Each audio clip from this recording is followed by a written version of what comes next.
ହନୁ ଦୁଇଟି ବିଲେଇ କାଞ୍ଚି ଓ ଧବଳି ବାହାରିଲେ ଦିନେ ବୁଲି। ପିଠା ଖଣ୍ଡେ ପାଇଁ ବାଣ୍ଟ କୁଣ୍ଟ ପାଇଁ ଲାଗିଗଲା ତାଙ୍କ କଳି। ଦାନ୍ତକୁ ଦେଖାଇ କାଞ୍ଚି କହୁଥାଏ ଆଗେ ଅଛି ମୁହିଁ ଦେଖି। ବଡ଼ ଭାଗ ଏଣୁ ମୋହର ଅଟଇ ଧରମ ରହିଛି ସାକ୍ଷୀ। ନଖକୁ ଦେଖାଇ ଧବଳି କହିଲା ମୋର ଅଟେ ବଡ଼ ଭାଗ।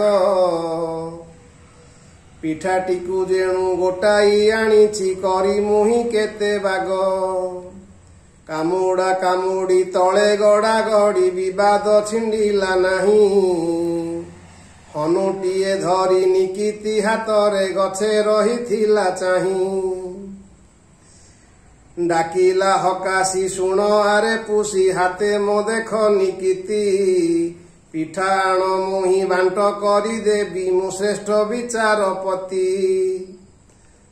ଆହେ ହନୁ ଭାଇ ଧର୍ମ ଅବତାର ଆହା କି ଭାଗ୍ୟ ଆମର।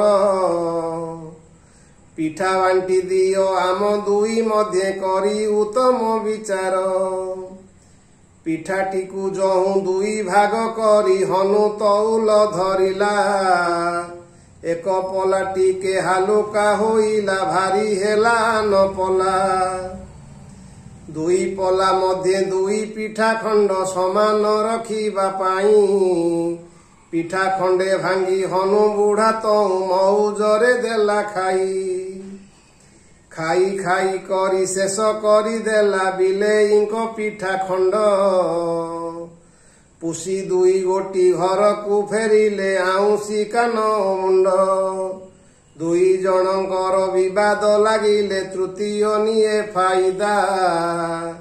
ଚାଣକ୍ୟ ନୀତିରେ ହନୁ ବୁଝାଇଲା ବିଲିଙ୍କୁ କରି କାଇଦା।